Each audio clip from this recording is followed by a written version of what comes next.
బలులను, దహన బలులను, సర్వాంగ హోమములను నీకు ఇవన్నీ చేస్తేనంట ఇతరులకు మంచి చేస్తే, మేలు చేస్తే, దేవుడికి ఇచ్చి దేవుని రాజ్యాన్ని కడితే మీరు ఇచ్చే బలులప్పుడు నేను అంగీకరిస్తా. మీరు ఎన్ని బలులు ఇస్తారు, ఎన్ని అర్పణలు ఇస్తారు, ఎన్ని హోమములు ఇస్తారు, అవన్నీ నాకు అంగీకృతములు.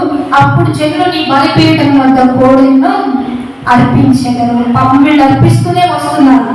మంచి మనసు ఉంటే ఏదైనా ఇస్తారండి. ఒకటే గుర్తు, మీకు మంచి మనసు లేకపోతే నాకు అది లేదు, ఇది లేదు, ఈ సమస్యలు ఎప్పుడు ఉండేవి.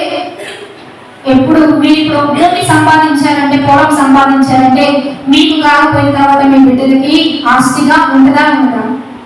అది ఇహలోక సంబంధమైన దీవెన అయితే, ఆత్మ సంబంధమైన దీవెన కూడా దాచిపెట్టాలి. ఆత్మీయంగా దేవునికి ఇవ్వడం, దేవుని రాజ్యానికి ఇవ్వడం, దేవుని రాజ్యాన్ని కట్టడానికి మీరు సిద్ధపడాలి. మీరు ఇవ్వకపోతే మీ బిడ్డలకి దీవెన ఉండదు. నీతిమంతుని పిల్లలు తదనంతరం ధన్యులంట. మీరు ఒక మేలు ఇప్పుడు చేస్తే మీ పిల్లలు సంతోషంగా ఉంటారు. ఎట్లా సమకూర్చబడతాయో తెలియదు, ఎంత దీవెనగా ఉంటారో తెలియదు, ఎట్లా వస్తుందో కూడా అది ఎట్లా వస్తుందా అనాలా, వీళ్ళకి ఎట్లా దేవుడు కార్యాలు చేస్తున్నారా, మాకు అవ్వట్లేదురా అనాలంటే మన తల్లిదండ్రులు మంచి పనులు చేసి ఉండాలి. నా తల్లిదండ్రులు నా బిడ్డ సేవకని చెప్పలా. ఇవ్వకుండానే ఎందుకు పిలుచుకున్నాడంటే దేవుని పరిచర్యలో మీ వంతు మీరు నమ్మకంగా యథార్థంగా ఉంటే మీ వంశంలో నుంచి ప్రవక్తల్ని దేవుడు లేపుకుంటాడు. ఒకసారి గట్టిగా చెప్పగలరా? ప్రవక్తలు లేపుతాడండి. ఒక మంచి జనాంగాన్ని దేవుడు లేపుతాడు. ఒక మంచి దీవెనకరమైన వంశాన్ని దేవుడు లేపుతాడు. అందుకు చూడగానే అందరికి అన్ని గుర్తొస్తాయండి. ఇంటి పని, వంటి పని, బంగారం, అది కొనాలా, ఇది కొనాలా, అందరికి అన్ని గుర్తొస్తాయి. కానీ ఈ దేవునికి ఇచ్చేవాడే గొప్పవాడు. దేవుని పరిచర్యకి ఇచ్చి దేవుని మహిమపరిచేవాడే గొప్పవాడు. మేము కూడా ఎన్నో ఇచ్చాం, కానీ మందిరానికి గోల్డ్ ఇచ్చాం.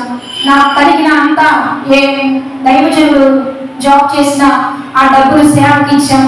ఇది ముట్టిగా ఏం కట్టబడాల, ఎంతో త్యాగం ఉంది. ఈ స్థలానికి కూడా ఎంతో ప్రయాసం ఉంది. ఎంతో మూర్చుకొని తట్టుకొని ఉన్న దాంట్లోనే తగ్గించుకొని ఆ యొక్క అమౌంట్ ని ఆదా చేసి దేవుని పరిచర్యకి వాడినాం. మేము ఎంతో దేవునికి ఇచ్చాం. మేము నమ్మకంగా ఇచ్చాం. కాబట్టి రేపు మా బిడ్డలు ఖచ్చితంగా మేమున్నా లేకపోయినా వాళ్ళు కూర్చొని తినే అంత దీవెన దేవుడికి పంపించబోతున్నాడు. గట్టిగా కాబట్టి దేవుడికి సమస్త మహిమ. ఈ రోజు ఈ పరిచర్య ఎక్కడితోనే కాదు, వాళ్ళు మాకంటే రెండంతలు పెట్టారు.